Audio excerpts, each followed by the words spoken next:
See No Evil 2. It's a 2014 horror film that is, of course, once again produced by WWE Films.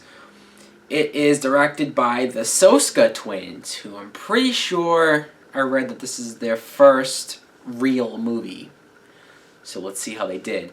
The plot pretty much picks up right where the first movie left off, where we meet Daniel Harris and this character Seth. They both work at the morgue.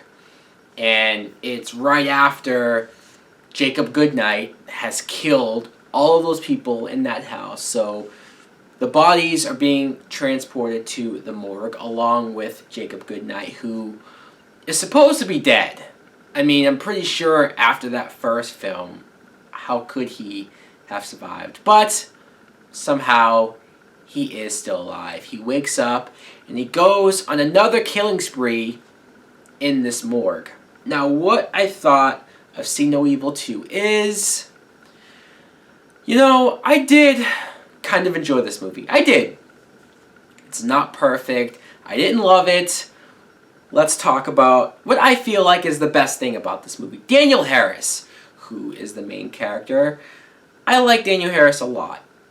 And it's not just because she's really pretty, or to a lot of people she's known as their scream queen, because I swear she's been in at least a dozen horror movies over her career. Hell, she grew up making horror movies ever since Halloween 4 and 5, even to the remake of Halloween. I like how convincing she is whenever she's in a certain emotion, whether she's scared or afraid or angry. She plays it natural, and she just comes off naturally. I never really feel like she's overacting or anything. I liked her. Now, it's her birthday, if you couldn't tell after the first 15-20 minutes of this film. It spends a lot of time telling you that it's her birthday. But since she's working at the morgue on her birthday, like, how much did that suck? Her friends pay her a surprise at the morgue, so they all want to party at the morgue for whatever reason. And let's get to some of the other characters. We have her brother, who I just have listed as the Hemsworth third brother, which I don't think they have a third brother, but if they did, it's probably this guy. He looks exactly like Thor or Liam Hemsworth. He has that look. And at first when I saw him, I thought, okay, he's probably the douchey guy who likes her. But then she said, meet my brother. And I said, oh, okay. I was wrong. I liked the brother and sister relationship. Also, we have Catherine Isabelle, who is another actress that's in a lot of horror movies. She's pretty much the slut, the whore of the film, which she plays convincingly. Her and her boyfriend, there's this one scene where she's completely drunk. She brings him to this room where a lot of the dead bodies are, including Jacob Goodnight.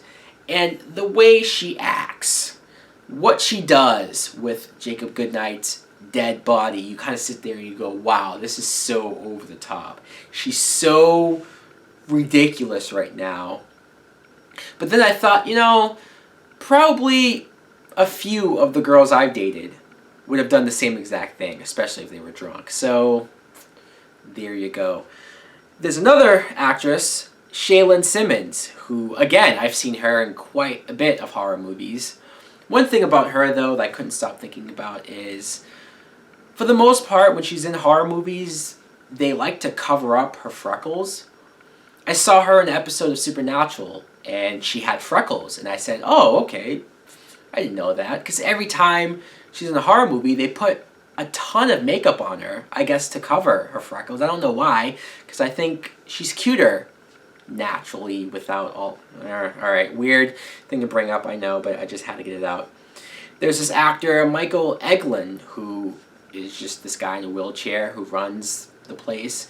And I'm only bringing him up because I swear he looks exactly like Ethan Hawke. another lookalike, I guess. If Ethan Hawke dyed his hair blonde and decided to do a direct-to-DVD horror movie, which I don't think he's that against doing, to be honest, but still, that's just who this guy reminded me of. Now, I haven't talked about Seth, who is pretty much the other main character. He has a crush on Danielle Harris, can you blame him? But he's too afraid to ask her out.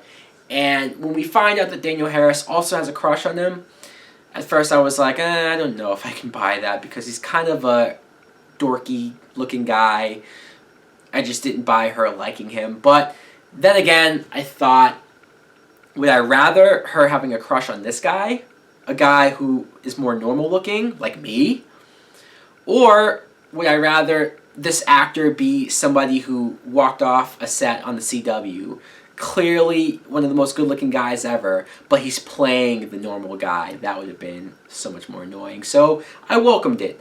Now, but let's talk about Jacob Goodnight. Kane, who, it's been 8 years since the first See No Evil movie, and that film was actually a pretty big hit, I thought, at least comparing to the other WWE movies. So I'm surprised it's taken this long for them to do a sequel. Really? 8 years? But I did like that it picked up right where the first film left off. I do think there was too many cuts to the first film. Some of it I understood to like rehash the backstory and what exactly drives him to want to kill these people. So some of that was necessary, but then other times it was a little too much of cutting to the first film.